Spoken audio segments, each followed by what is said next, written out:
একসময়ের অবহেলিত জমি আজ ৩বার ফসলে মুখরিত মাঠ জুড়ে সোনার ধানের হাসি। প্রাণে প্রাণে খুশির গীতি বেজে উঠে নিশ্চিত। পটুয়াখালীর সদর উপজেলার কালিকাপুর ইউনিয়নের গোলবুনিয়া এখানেই যেন কৃষির এক নতুন কবিতা রচিত হলো। বোরো ধানের বাম্পার ফলনে কৃষকের চোখে আজ গর্বের দীপ্ত আলো।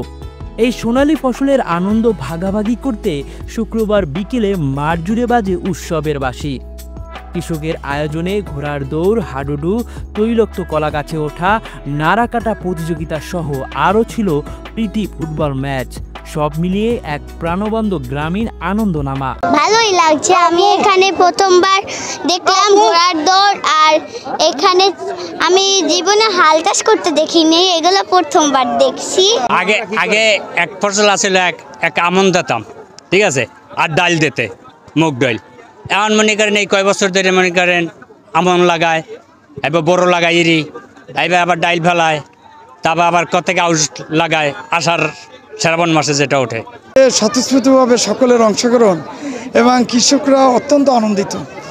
ঐতিহ্য রেখা তুলে ধরা হয় শুধু খেলার না, ঐতিহ্যের জীবন্ত প্রদর্শনী। গ্রামীণ কৃষি হারিয়ে যাওয়া ছোঁয়া ফিরিয়ে আনে, মাটির ঘ্রাণে মাখানো এক নীরব বিপ্লব যেন। এই আয়োজন শুধু উৎসব নয়, এ যেন আমাদের কৃষি নির্ভর সমাজের শিকড়ে ফিরে যাওয়ার এক আনন্দিত উচ্চারণ, যা পথ দেখায়, প্রেরণা যোগায়, আগামীর সম্ভাবনার রোদ্দুর ছড়িয়ে দেয় ধানের ক্ষেতের মতোই দীপ্ত। Mahfuz Islam, desk report, voice of Patuakhali.